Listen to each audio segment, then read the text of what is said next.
And we all have financial goals. So I want to share something really cool with you, which is make smarter 2023 New Year's resolutions. So before we get started, it's important to know that 9 to 12% of Americans succeeded at keeping their New Year's resolutions. What happens? A lot of us, right? You think, oh, that's it. I myself, right? There's no better thing than transparency. I was doing really well, and it's already the 18th, and I've already tanked on a few of my resolutions. So it's out there. Okay, so maybe that 9 to 12, but guess what? Tomorrow's a new day. I'm not giving up. We're going to continue with the process. So it doesn't have to be perfect. You can be down, just don't be out. Right, Annette? You can be down, don't be out. I like that. I like that. Yes, so that's important. Let's go over a few things. SMART is an acronym that stands for specific. So how do we identify our goals? Most people say, I want to save money this year. I want to lose weight. Well, I want to be a better parent. Let's see. It has to be a specific goal, because then it holds you accountable. I'm going to lose 10 pounds by March. Ooh, okay, now there's a goal. Measurable. How are we going to track if you're making this into a reality? Attainable. Is it something stretchingly realistic? So imagine this. If I say to you, all right, your goal is to lose 40 pounds in 1 month. Annette, what are you going to say? That doesn't seem very realistic. It's not realistic. Therefore, you lose hope. Therefore, you never even try. So it has to be attainable. But if we say, hey, how about we get rid of some 5 pounds this month? You go, oh, I could do that. And now you've gained control over your decision making. Relevant. Is it relevant? Or is this something that's going to make a big difference, right? Am I doing this for something important? And time bound. Okay, it's measurable. X amount of money I want to have, but by when? Oh, July of 2023. Perfect. So I'm sharing this with you because we're going to go over a few things, but here are some important concepts that we need to catch, right? The first one is we need to meet with a financial coach, and a lot of them are free. You can Google anybody, talk to them. It's important that they have experience, and just tell them about your situation. You'd be surprised. Mine is like a parachute. It only works if it's open. So you have to keep an open mind. You can't be the type of person that goes, well, I know everything. Even if you're well off financially, guess what? You could always be in a better situation. 2, build an emergency fund. We're going to pay down some debt, start investing, open up a retirement account, review your budget, buy life insurance, boost your income. Most of us can't fund any of the things I priorly mentioned to you because our income is not there. So we don't have a spending problem, we have an income problem. If we have more money, we can do more things. So boost your income is one of them. I encourage you to find something, get a license, get uncomfortable, get a little part-time gig somewhere, and you're going to feel better about your financial situation. Review your beneficiary designations. Sometimes people's beneficiaries have already passed away and they're still named as beneficiaries. Your child may have already turned 18 and you can add them into your financial situation in that aspect, and start or level up an estate plan. So you ladies are lawyers, you know better than I know, but if we don't have this stuff taken care of, the government, the state, they will dictate what goes on with our stuff. So just a few things to mind, okay? So meet with a financial coach. This is important. They'll help you understand your financial reality, and if you're not sure what your goals are, then we can help you establish them.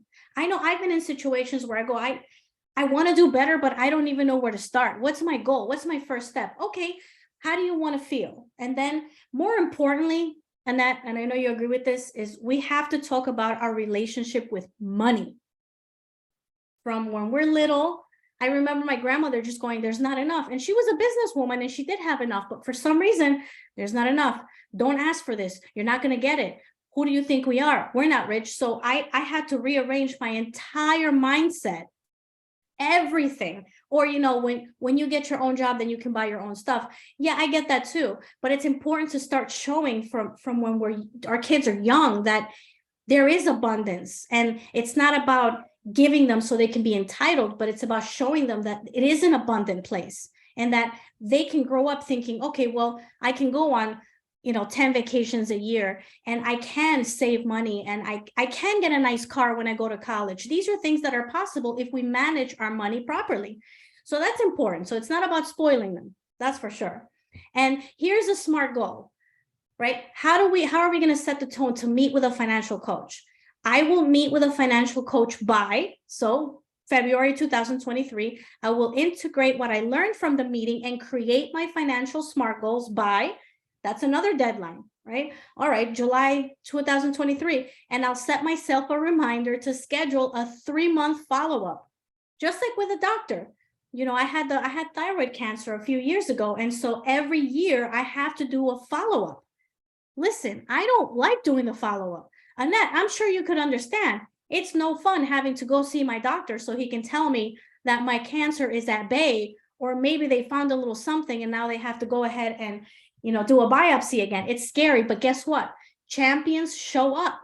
So you want to be a champion, you show up for your 3-month checkup just to see how your finances are going. Then you can recalculate your route.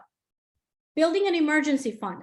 Start off with a smaller goal. Let's just save 1 month's worth of income. And then once we're doing well with that, we can go to 3 months. And once we have that going, we can go to 6 months. If possible, we can allocate 10 to 15% of your monthly income towards saving goals. Because if the pandemic didn't teach us anything else, but we need to have some money put away, because there were 2 types of people in that. The people that had money put away in case of something like this, and the ones that didn't. So now we're not only stressed about our lives, something serious. Now it's financial. It becomes just an avalanche of emotional turmoil for the family, and it affects the children. It affects everybody. So the idea of an emergency fund is to keep it liquid. However, once you have reached that reasonable amount, we want to move it into short-term investing and long-term investing. We can't leave all our money in the emergency fund because it's not yielding a percentage that's going to help us grow. The power of compounding interest is beautiful when we're in the right vehicle. Just like when we're dating the right guy, everything goes well. You date the wrong guy, you're operating at a negative, right? Like you owe money. So this is the same thing.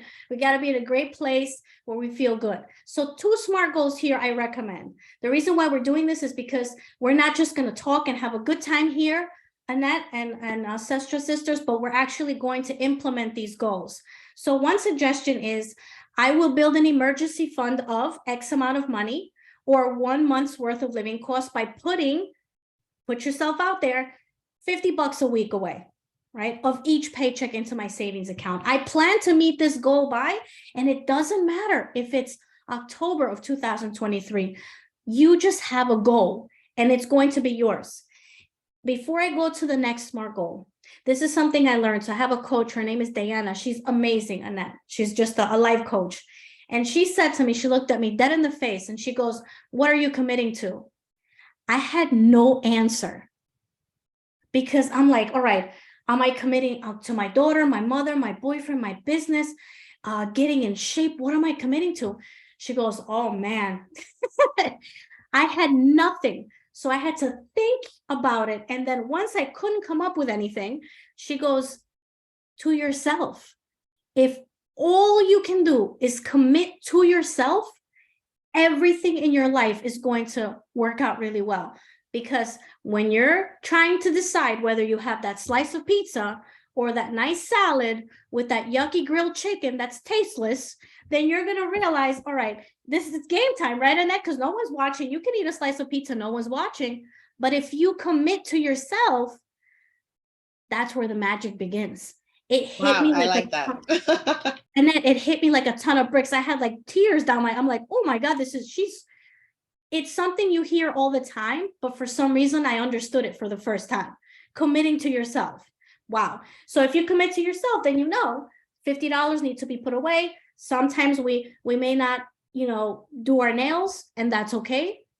And SMART goal number 2, I will build an emergency fund of, now it comes with more money out of my paycheck, and I plan to meet this goal by. So start with something small and end up with something a little bigger. You'd be proud of yourself if you start to do these small things. Pay down debt. We're not going to go too much into it, but don't feel alone, because over 60% of Americans have credit cards and collectively share $17 billion in debt. That's very stressful as a group. So you may also have other forms of debt, but they tend to present itself as a dark cloud over our heads, or sometimes we can't sleep at night. Maybe some of us have had a minor panic attack, where we're like, oh my goodness, what's happening? It's all that stress. And so it's important to use credit cards for emergencies. We know we all have them, but not for that Louis Vuitton bag or for those Jordans that your kids want, or for that purse, or that stuff that we need to kind of, reroute a little bit and have a conversation. And I know it's harder. It's easier said than done because we love our kids and we want them to have the good stuff. I get it. But if that's you and you want to give it all, then let's start making more money instead of using our credit cards. So the first step is ripping the Band-Aid off and figuring out how much debt you have. Ladies, you'd be surprised how many families I get together with to talk about their finances. And when I ask, how much debt do you have? They're like, nobody knows, because it's something we don't want to look at. I have a bunch of Amazon packages I have to return, and I refuse to look in this corner because I don't want to face it. I don't want to face it, but you know what? I gave myself a goal, and that tomorrow I put it in my planner. Between this time and that time, you will face that monster in the corner and you're going to make it happen. So it's the little goals. Here is a really cool goal for your debt. I'm going to pay off my lowest balance, which is this amount credit card, by making an extra payment per month until it's paid in full. Once that credit card is paid in full, though, most people, what they do is they go, oh man, I have an extra $300 now. I finished paying off that. Let me go spend it. If you take that money and you pay off the next debt, you'll be out of debt a lot sooner just by pretending that that money does not exist. Most of us just aren't disciplined enough, or sometimes nobody has given us the idea. So here's the idea and you can run with it. Start investing. Once you've built up the emergency fund, it's important to think about short-term goals, maybe kids' college, but more importantly, your goals. Are you looking to buy another home? Are you looking to retire with dignity and maybe ordering the lobster instead of the chicken? Or would you like to stay retired? Do you know how many people retire and have to go back to work because there isn't enough money? Nobody really plans it. So the average, I was reading an article actually, the average woman lives to 85 years old and the average man 82. That's right, because they don't like to talk about their emotions or go to the doctor. So we get to live a little longer. And that means if you are planning on retiring at 65, you have all of this time, right? Like let's say 20 years that you need to have enough income saved so that you don't have to worry, go back to work, or worse, have your children have to help out a little bit because they're also trying to begin their own lives and it's a lot of pressure on them. So let's take full responsibility of all our finances, and saving is important. SMART goal example, I will sign up for an IRA, a mutual fund, a managed account, an annuity, something by such date. Once I'm signed up, I will start saving $50 per week, $25 per week, something. You begin to create the habit, you feel really good about yourself, and you continue on to that successful path because you follow through. So retirement, open up a retirement account. If you have a 401k plan at work, we recommend you start investing into it, especially if they're matching. That's money that they're giving you so you can retire. How about some of us that are self-employed, myself included? We kind of just throw that out there, right? We go, well, no company's giving me a 401k plan, so I'm not going to have one. You can personally go to any bank, any financial institution, open up a retirement account, and you can fund it yourself. And now there are no more excuses because Social Security, or should I call it social insecurity, is not going to be enough, most likely. I don't know your financial situation, but we cannot just bet on that. That's very risky. And isn't it true that it might not even be there? It might not even be there, especially for people right now in their 30s, maybe even their 40s. If you call, I encourage you to call your Social Security Administration office and just ask them, oh, well, we don't know, we're not sure, we can't predict the future. But the numbers are, it's always, we can't predict the future, but the numbers are starting to become lower and lower if you look at it. So there's a sign right there. It's important. So what do we have? The three-legged stool, they call it. One, people, what do you depend on for retirement? Social Security, that was a big one. The second one is a pension.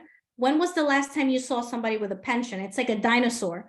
There are very few far in between. So that can't be it. And the third thing, which is the most important thing you can do because you have control over it, and that is personal investing.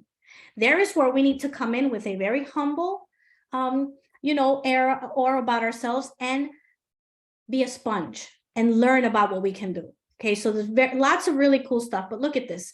It says, according to Fidelity and Statements, you'll want to have at least 10 times your salary by the time you reach age 67. For some people, this is almost something that they can't even fathom, but you can start with something. And even if you're not going to have $1 million by retirement, I would at least like to have an extra 100,000 versus not having anything. So that's very important. SMART goal example, I will meet my employer's HR department. This is important. People go, I don't know how to start. Talk to the human resources. They can set you up with someone that has the investment planner there to get you set up, and sit down with somebody who's going to open up an IRA for you and begin to contribute percentage of your income every month. This is the stuff that wealthy people do. We have to make the rearrangements, right? So review your budget. This is important because, Annette, I don't know if this happens to you ladies. I don't know if this happens to you, but the other day I was looking through my, my Chase account, Uber Eats, Grubhub, Uber Eats. I go, oh, what is happening? And that it must have been like $1,000 a month. I'm not kidding. My boyfriend showed me his. Between the both of us, we could probably pay a mortgage. And so this is what I'm saying, right? So I'm in finances. Now there are a couple of different takeaways from what I'm sharing with you. So number one, if it's in your budget and you're in a financial position where it is what it is and you can go ahead and afford it, there is nothing wrong with it. Don't ever feel guilty if you're doing stuff and it's planned and you've already done everything else. Go for it. Life is short. Get it done. However, there are some things that we can rearrange, right? So, oh man, I'm spending too much eating out, but I'm not saving for retirement. We have to recalculate that route. Or, wow, I'm shopping and I'm spending all this money on Starbucks, but I have no life insurance. Time to recalculate that route.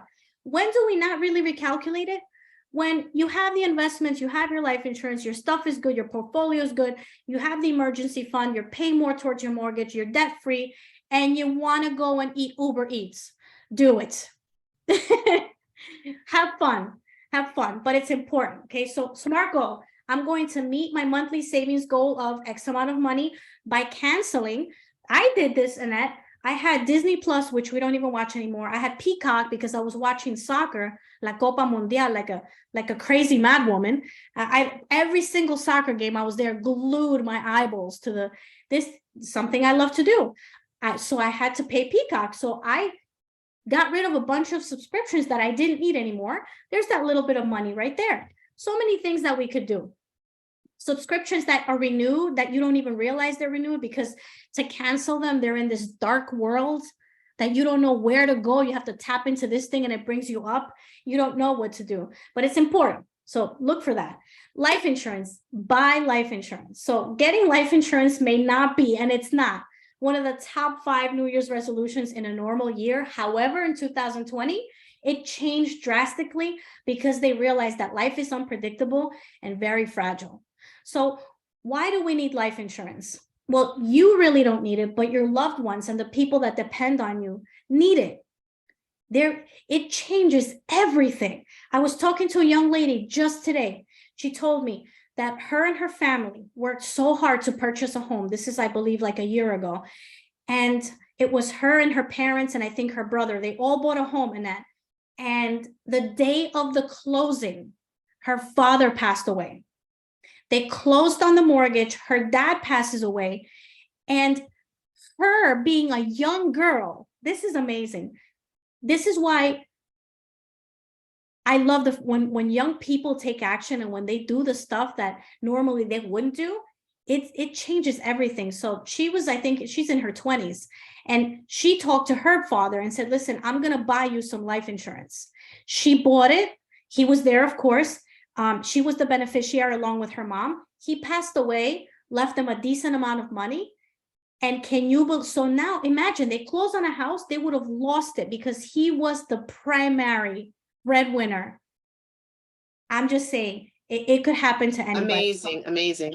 Yes, and it's a real thing. So if you have life insurance at work, I would call that the cherry on top, because if you get downsized or you leave, it's a very fragile thing to skate on in your family's finances. So it's okay to have life insurance at work, and that's wonderful. But a personal policy outside of work is going to guarantee that your family is going to be in a good position as long as you pay your premiums. Okay, very important. There's a small print. You must pay your premiums. But even then, there's always a grace period. If you stay in touch with your agent, everything is possible. SMART goal example. I will find a life insurance agent and schedule an appointment by XYZ. I will apply for life insurance by, because it's okay to sit down with a life insurance agent. It's not okay to not implement it. Oh, it sounds like a good idea. Let me get back to you. What if something happens between that? Let me get back to you. Let's take action. Most people spend $250 on cable, but life insurance just seems like such a hard thing to do. So we need to change the way we think. Boost your income. Over half of Americans live paycheck to paycheck, and 21% are struggling to pay their bills. You don't have to be this person. There's so many different things you can do. You can go become a loan officer. You can go, sell solar panels. I know it sounds crazy. You can work part-time at Home Depot. You can get your life insurance license. You can be a realtor. There's just so many things you can do, right? Get a little part-time gig. Start selling lotions and potions. Everything is better, right? Lotions and potions. Look, every business, I don't knock down any business. When I see somebody and they're posting and they're on it and they're sending messages and they're so passionate, it doesn't matter if they're selling a lotion or a lipstick or life insurance or anything, right? I admire them because at least they are giving it a try, where most people are too comfortable being uncomfortable.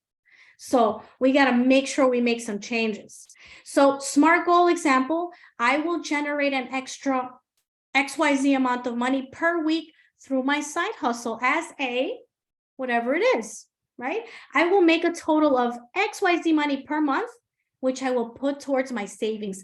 That is taking yourself out of the victim role that a lot of us live in, and myself included. I played victim last week sometime with something personal. I went back, I said, Jenny, you have full control. You're an adult. You have full control, especially in this country. We can all make it happen. So it's a beautiful opportunity, to be able to do that. So there's that. Review your beneficiary designations. I don't think we need to cover too much on this, but take a look at any investments, any 401k plans, life insurance, annuities, anything where you've named someone a beneficiary. Just review it a little bit to make sure everything is taken care of. Imagine you got divorced, your ex-husband's still a beneficiary because you didn't take the time to go ahead and make some changes, okay? So maybe that's something we want to take a look at. And start or level up your estate plan. This is important because we have our children. We need to make sure if both the parents pass away, who's gonna take care of our child? Who's gonna handle their finances? Estate planning is so important. We have properties, and even if you feel, right, and that sometimes this happens, well, I don't have anything to leave. Yes, you do. You have many things. If you have a child, that's more than enough to make sure you put something in writing, or the state will take control over everything. And maybe we don't want that. So, it's a good thing to do. And obtain financial empowerment by making these things happen. So it's a great theme for 2023, and it gives you your power back, which is very important to make these decisions. So this is the reality check, Annette. Have all of us completed all of these 10 steps in our personal finances? And if you're asking, well, I forgot the 10 steps already, don't you worry, because I have them here again. Here they are. All right. Meet with a financial coach, build an emergency fund, pay down your debt, start investing, open up a retirement account, review your budget, buy life insurance, boost your income, review your beneficiary designations, and start or level up your estate plan. check this out. So ladies, if you'd like to follow me, you can find me on Facebook, Jenny A. Escobar, and on Instagram, Finances with Jenny. Please save my number, my cell phone number, and shoot me a text message, and I will mail you these books. So there's a book on how money works. It's amazing. It goes over everything you can think of. So it's like a study guide for you, like a little GPS that has a lot of really great nuggets. And if you have children, I have a book that I'm going to gift you as well, which is called How Money Works for Kids. It is really cool because it has a bunch of things you can do with them and for them to empower them to make the right decisions financially, so that that generation can be better than our generation. So please feel free to contact me at 646-318-8392. And I will leave you with this. Failure to commit is the high cost of low living. So ladies, let's make it happen in 2023. Thank you so much for your time. Thank you so much, Jenny, for your wealth of knowledge, as always. And I just want to review some things. So you said we need to be smart in 2023. Our goals need to be specific, measurable, attainable. I don't remember what R was. R is relevant. Relevant and time-bound. Thank you so much. And, it's been a pleasure having you as a sestra for these past couple of years. I've learned so much from you. You're such an inspiration, and you're such a good role model for us women to motivate us, to get us on our, get us out there working hard, having fun, because you have fun too. Yes. And, just thank you so much for always being there. Next week, we're going to be with Dr. Tika and she's going to talk a little bit about beauty and skincare, and she's amazing. And of course, if you are interested during this pre-launch period, especially the pre-launch app period, to put on a workshop Wednesday, please do contact me. I know people have been contacting me, and we're setting up the schedule, but we're just so happy and privileged to be able to have amazing sestras like you that are always willing to share your knowledge with our community. Thank you so much and have a good night. Thank you guys. Have a great night.